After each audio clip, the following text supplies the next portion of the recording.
ರಾಜ್ಯದ 7 ಜಿಲ್ಲೆಗಳಿಗೆ ಕುಡಿಯೋ ನೀರನ್ನು ಒದಗಿಸಲಿರುವಂತಹ ಎತ್ತಿನಹೊಳೆ ಯೋಜನೆ ಇಂದು ಉದ್ಘಾಟನೆ ಆಗ್ತಾ ಇದೆ. ಹಾಸನ ಜಿಲ್ಲೆ ಸಕಲೇಶಪುರ ತಾಲೂಕಿನ ಹೆಬ್ಬನಹಳ್ಳಿಯ ದೊಡ್ಡನಾಗರದಲ್ಲಿ CM Siddaramaiah, DCM DK Shivakumar Ettinahole ಯೋಜನೆಗೆ ಚಾಲನೆಯನ್ನ ನೀಡಲಿದ್ದಾರೆ.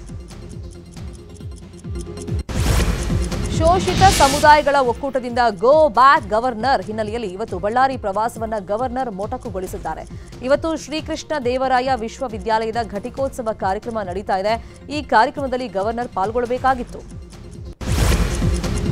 ಹುಬ್ಬಳ್ಳಿಯ ಈದ್ಗಾ ಗಣೇಶೋತ್ಸವಕ್ಕೆ 3 ದಿನ ಅನುಮತಿ ಸಿಕ್ಕಿದೆ. ಹಿನ್ನೆಲೆಯಲ್ಲಿ ಇವತ್ತು ಈದ್ಗಾ ಮೈದಾನದಲ್ಲಿ ಹಾಲುಗಂಬ ಪೂಜೆ ನೆರವೇರಲಿದೆ. ನಾಳೆ ಗಣೇಶ ಮೂರ್ತಿ ಪ್ರತಿಷ್ಠಾಪನೆ ಆಗಲಿದ್ದು ಸೆಪ್ಟೆಂಬರ್ 9ಕ್ಕೆ ವಿಸರ್ಜನೆಯಾಗಲಿದೆ. ಗಣೇಶ ಹಬ್ಬದ ಹಿನ್ನೆಲೆಯಲ್ಲಿ ನಾಳೆ ಬೆಂಗಳೂರಲ್ಲಿ ಮಾಂಸ ಮಾರಾಟಕ್ಕೆ ನಿಷೇಧವನ್ನು ಹೇರಲಾಗಿದೆ. ಇದರ ಜೊತೆಗೆ ಕಸಾಯಿಖಾನೆಗಳಲ್ಲಿ ಕೂಡ ಪ್ರಾಣಿಗಳ ವಧೆ ನಿಷೇಧಿಸಲಾಗಿದೆ. ನಿಯಮ ಪಾಲಿಸದವರ ವಿರುದ್ಧ ಬಿಬಿಎಂಪಿ ಕಠಿಣ ಕ್ರಮದ ಎಚ್ಚರಿಕೆಯನ್ನು ಕೊಟ್ಟಿದೆ.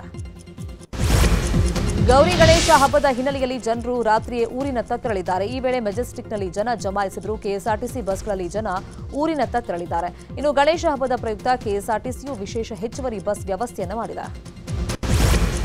ಕಳ್ಳರ ಹಾವಳಿ ತಡೆಗಟ್ಟಲು ಬೆಂಗಳೂರಿನ ಸೂಪರ್ ಮಾರ್ಕೆಟ್ನವರು ಹೊಸ ದಾರಿಯನ್ನು ಕಂಡುಕೊಂಡಿದ್ದಾರೆ. ಬೆಂಗಳೂರಿನ 50ಕ್ಕೂ ಹೆಚ್ಚು ಸೂಪರ್ ಮಾರ್ಕೆಟ್ಗಳಲ್ಲಿ ನೂತನ ರೂಲ್ಸ್ ಜಾರಿಗೆ ಬಂದಿದ್ದು, ಮಾಸ್ಕ್ ಹಾಕಿ ಬಂದರೆ ಪ್ರವೇಶ ಇಲ್ಲ ಅಂತ ಬೋರ್ಡ್ ಅನ್ನು ಹಾಕಿದ್ದಾರೆ. ನಿರ್ದೇಶಕ ಯೋಗರಾಜ್ ಭಟ್ ವಿರುದ್ಧ ಎಫ್ಐಆರ್ ದಾಖಲಾಗಿದೆ. ನೆಲಮಂಗಲ ಬಳಿಯ ಅಡಕಮಾರನಹಳ್ಳಿ ಬಳಿಯಲ್ಲಿ ಯೋಗರಾಜ್ ಭಟ್ ನಿರ್ದೇಶನದ ಮನದ ಕಡಲು ಸಿನಿಮಾ ಚಿತ್ರೀಕರಣದ ಸಂದರ್ಭದಲ್ಲಿ ಅವಘಡ ಸಂಭವಿಸಿದ್ದು, ಲೈಟ್ ಮ್ಯಾನ್ ಸಾವನ್ನಪ್ಪಿದ್ದಾನೆ. ಕಳೆದ 3 ದಿನದ ಹಿಂದೆ ನಡೆದಿರುವಂತಹ ಘಟನೆ ಈಗ ಬೆಳಕಿಗೆ ಬಂದಿದೆ. ಚಾರ್ಜ್ ಶೀಟ್ ಟೆನ್ಷನ್ನಲ್ಲಿರುವಂತಹ ದರ್ಶನ್ ನೋಡೋದಕ್ಕೆ ಬಳ್ಳಾರಿ ಜೈಲಿಗೆ ಪತ್ನಿ ವಿಜಯಲಕ್ಷ್ಮಿ ಹಾಗೂ ಸಹೋದರ ದಿನಕರ್ ತೂಗುದೀಪ್ ಭೇಟಿ ಕೊಟ್ಟರು. ಭೇಟಿ ವೇಳೆ ಚಾರ್ಜ್ ಶೀಟ್ ಹಾಗೂ ಜಾಮೀನಿನ ಬಗ್ಗೆ ಚರ್ಚೆಯನ್ನು ಮಾಡಿದ್ದಾರೆ. ಅಲ್ಲದೆ ಜಾಮೀನು ಅರ್ಜಿಗೆ ದರ್ಶನ್ ಕೈಯಲ್ಲಿ ಪತ್ನಿ ವಿಜಯಲಕ್ಷ್ಮಿ ಸಹಿಯನ್ನು ಹಾಕಿಸಿಕೊಂಡಿದ್ದಾರೆ. ಇನ್ನು ಜೈಲಲ್ಲಿ ದರ್ಶನ್ಗೆ ಇವತ್ತು ಟಿವಿ ಸಿಗುವಂತ ಸಾಧ್ಯತೆ ಇದೆ. ಪಟ್ಟಣಗೆರೆ ಶೆಡ್ನಲ್ಲಿ ರೇಣುಕಾಸ್ವಾಮಿಗೆ ದರ್ಶನ್ ಅಂಡ್ ಟೀಮ್ ನರಕ ತೋರಿಸಿ ಹತ್ಯೆಯನ್ನು ಮಾಡಿತು. ಸ್ವಾಮಿ ಕೊಲೆ ಬಳಿಕ ದರ್ಶನ್ ಮೈಸೂರಿಗೆ ತೆರಳಿದ್ರು. ಮೈಸೂರಲ್ಲಿ ಮ್ಯಾನೇಜರ್ ಜೊತೆ ಚರ್ಚೆ ಮಾಡ್ತಿರುವಂತಹ ಫೋಟೋ ಸ್ಟೋನಿ ಬ್ರೂಕ್ಗೆ ಹೋಗ್ತಿರುವಂತಹ ದೃಶ್ಯ ಸಿಕ್ಕಿದೆ. ಇನ್ನು ಕಿಡ್ನಾಪ್ಗೂ ಮುನ್ನ ಸ್ವಾಮಿ ಬೈಕ್ ಬಳಿ ನಿಂತಿದ್ದ ಫೋಟೋ ಕೂಡ ಪೊಲೀಸರು ರಿಟ್ರೀವ್ ಮಾಡಿದ್ದಾರೆ. ಮೈಸೂರಿನ ಹೋಟೆಲ್ನಲ್ಲಿದ್ದ ದರ್ಶನ್ ಬಂಧನಕ್ಕೆ ತೆರಳಿದ್ದ ವೇಳೆ ಹೋಟೆಲ್ ಸಿಬ್ಬಂದಿ ದರ್ಶನ್ ದಾರಿಯನ್ನ ತಪ್ಪಿಸಿದ್ರಂತೆ. ದರ್ಶನ್ ಇದ್ದ ರೂಮ್ ನಂಬರ್ ತಿಳಿಸದೆ ಪೊಲೀಸರಿಗೆ ಸತಾಯಿಸಿದ್ರಂತೆ. ದರ್ಶನ್ಗಾಗಿ ಕಾಯ್ತಾ ಇದ್ದ ವೇಳೆ 3 ಬಾಡಿಗಾರ್ಡ್ಗಳು ದಿಢೀರ್ ಆಗಮಿಸಿದ್ದು ಪೊಲೀಸರನ್ನ ಕಂಡು ತರಾತುರಿಯಲ್ಲಿ ತೆರಳಿದ್ರು. ಅವರನ್ನ ಅಡ್ಡ ಹಾಕಿ ಗದರಿದ ಬಳಿಕ ಬಾಡಿಗಾರ್ಡ್ಸ್ ದರ್ಶನ್ ರೂಮ್ ಅನ್ನು ತೋರಿಸಿದ್ದು, ಅಲ್ಲೇ ದರ್ಶನ್ರನ್ನ ಬಂಧನ ಮಾಡಲಾಗಿತ್ತು. ರೇಣುಕಾಸ್ವಾಮಿ ಕೊಲೆ ಕೇಸಲ್ಲಿ ದರ್ಶನ್ ಅಂಡ್ ಗ್ಯಾಂಗ್ ವಿರುದ್ಧ ಪೊಲೀಸರು ಚಾರ್ಜ್ ಶೀಟ್ ಅನ್ನು ಸಲ್ಲಿಕೆ ಮಾಡಿದ್ದಾರೆ. ಚಾರ್ಜ್ ಶೀಟ್ನಲ್ಲಿ ದರ್ಶನ್ ಹಾಗೂ ಪವಿತ್ರ ಸಂಬಂಧದ ಬಗ್ಗೆ ಪೊಲೀಸರು ಲಿವ್ ಇನ್ ರಿಲೇಷನ್ ಅಂತ ಉಲ್ಲೇಖವನ್ನು ಮಾಡಿದ್ದಾರೆ. ದರ್ಶನ್ ಕೊಲೆ ಪ್ರಕರಣದಲ್ಲಿ ಈಗ ಸಿಕ್ಕಾಕೊಂಡ್ಬಂದಿದ್ದಾರೆ. ಈ ಬಗ್ಗೆ ನಟ ನೆನಪಿರಲಿ ಪ್ರೇಮ್ ಮಾತನಾಡಿದ್ದಾರೆ. ಈ ಪ್ರಕರಣದಿಂದ ದರ್ಶನ್ ಬೇಗ ಆಚೆ ಬರಲಿ, ಇಂಡಸ್ಟ್ರಿಗೆ ಅವರ ಕೊಡುಗೆ ತುಂಬಾ ಇದೆ ಅಂತ ಹೇಳಿದ್ದಾರೆ. ದರ್ಶನ್ ನಿರಪರಾಧಿಯಾಗಿ ಆಚೆ ಬರಲಿ, ನಮಗೂ ಆ ಫೋಟೋಗಳು ನಿಜಾನೋ ಸುಳ್ಳು ಗೊತ್ತಿಲ್ಲ. ರೇಣುಕಾಸ್ವಾಮಿ ಕುಟುಂಬದ ಬಗ್ಗೆ ನಮಗೂ ನೋವಿದೆ ಅಂತ ಹೇಳಿಕೊಂಡಿದ್ದಾರೆ.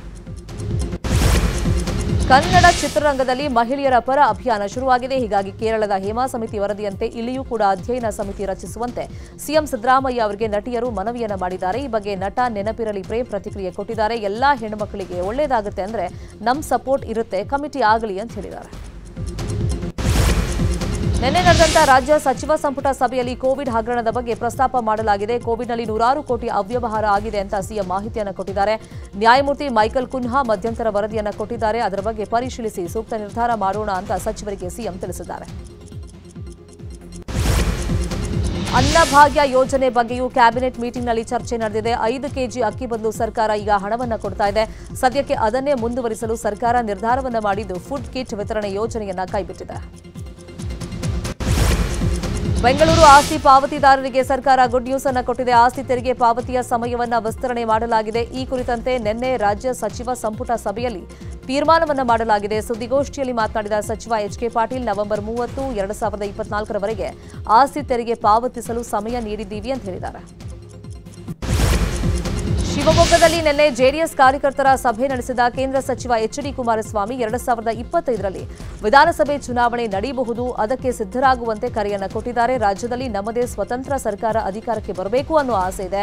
ಇದಕ್ಕಾಗಿ ಕೆಲ ಯೋಜನೆಗಳು ನನ್ನ ಬಳಿ ಇದೆ ಅಂತ ಹೇಳಿಕೊಂಡಿದ್ದಾರೆ.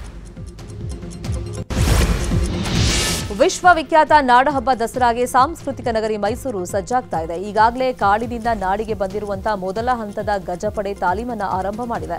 ಇತ್ತ 2ನೇ ಹಂತದ ಗಜಪಡೆ ಆಗಮಿಸಿದ್ದು ಇವತ್ತು ಕ್ಯಾಪ್ಟನ್ ಅಭಿಮನ್ಯು ನೇತೃತ್ವದಲ್ಲಿ ತಾಲೀಮು ಆರಂಭವನ್ನ ಮಾಡಲಿದೆ. ತುಂಗಭದ್ರಾ ಡ್ಯಾಂ ಸಿಬ್ಬಂದಿ ವಿರುದ್ಧ ನಿರ್ಲಕ್ಷ್ಯದ ಆರೋಪ ಕೇಳಿಬಂದಿದೆ. ತುಂಗಭದ್ರಾ ಡ್ಯಾಂ ಬಳಿ ಪ್ರೀ ವೆಡ್ಡಿಂಗ್ ಶೂಟಿಂಗ್ ಅನ್ನು ನಡೆಸಲಾಗಿದೆ. ಡ್ಯಾಂ ಮೇಲೆ ನಿಂತು ಐಷಾರಾಮಿ ಕಾರ್ನ ಮೇಲೆ ನಿಂತು ನವಜೋಡಿ ಫೋಟೋವನ್ನು ಕ್ಲಿಕ್ಕಿಸಿಕೊಂಡಿದೆ. ಪ್ಯಾರಾಲಿಂಪಿಕ್ಸ್ ಇತಿಹಾಸದಲ್ಲೇ ಭಾರತ ಜೂಡೋ ಸ್ಪರ್ಧೆಯಲ್ಲಿ ಚೊಚ್ಚಲ ಪದಕದ ಸಾಧನೆಯನ್ನ ಮಾಡಿದೆ. ನಿನ್ನೆ ಪುರುಷರ ವಿಭಾಗದ 60 ಕೆಜಿ J1 ಸ್ಪರ್ಧೆಯಲ್ಲಿ ಕಪಿಲ್ ಪಾರ್ಮರ್ ಕಂಚಿನ ಪದಕಕ್ಕೆ ಕೊರಳನ್ನ ಒಡ್ಡಿದ್ರು. ಸೆಮಿಫೈನಲ್ನಲ್ಲಿ ಇರಾನ್ನ ಬನಿತಾಬಾ ಖುರ್ರಾಮ್ ಅಬಾದಿ ವಿರುದ್ಧ 10 ಅಂಕಗಳಲ್ಲಿ ಸೋತಿದ್ದಂತ ಕಪಿಲ್ ಕಂಚಿನ ಪದಕ ಸ್ಪರ್ಧೆಯಲ್ಲಿ ಬ್ರೆಜಿಲ್ನ ಒಲಿವೀರಾ ವಿರುದ್ಧ ಪದಕವನ್ನು ಜಯಿಸಿದರು. US Open grand slam tennis ಟೂರ್ನಿಂದ ವಿಶ್ವದ ನಂಬರ್ 1 ಆಟಗಾರ್ತಿ ಇಗಾ ಸ್ವಿಯಾಟೆಕ್ ಕ್ವಾರ್ಟರ್ ಫೈನಲ್ನಲ್ಲೇ ಹೊರಬಿದ್ದಿದ್ದಾರೆ. ಮಹಿಳಾ ಸಿಂಗಲ್ಸ್ 8ರ ಪಂದ್ಯದಲ್ಲಿ 5 ಗ್ರ್ಯಾಂಡ್ ಸ್ಲಾಮ್ ಗೆದ್ದಿದ್ದಂಥ ಸ್ವಿಯಾಟೆಕ್ ಅಮೆರಿಕದ 6ನೇ ಶ್ರೇಯಾಂಕಿತ ಜೆಸ್ಸಿಕಾ ಪೆಗುಲಾ ವಿರುದ್ಧ ಪರಾಭವಗೊಂಡರು. ಟೂರ್ನಿಯಲ್ಲಿ ಮೊದಲ ಬಾರಿ ಸೆಮಿಫೈನಲ್ ಪ್ರವೇಶ ಮಾಡಿರುವಂಥ 30 ವರ್ಷದ ಪೆಗುಲಾ ಪ್ರಶಸ್ತಿ ಸುತ್ತಿಗೇರೋದಕ್ಕೆ ಚೆಕ್ ಗಣರಾಜ್ಯದ ಕ್ಯಾರೋಲಿನಾ ಮುಕೋವಾ ವಿರುದ್ಧ ಸೆಣಸಾಟವನ್ನು ನಡೆಸಲಿದ್ದಾರೆ. ಕನ್ನಡಿಗರ ನೆಚ್ಚಿನ ನ್ಯೂಸ್ 18 ಕನ್ನಡ ಈಗ ವಾಟ್ಸ್ಆಪ್ನಲ್ಲೂ ಲಭ್ಯ.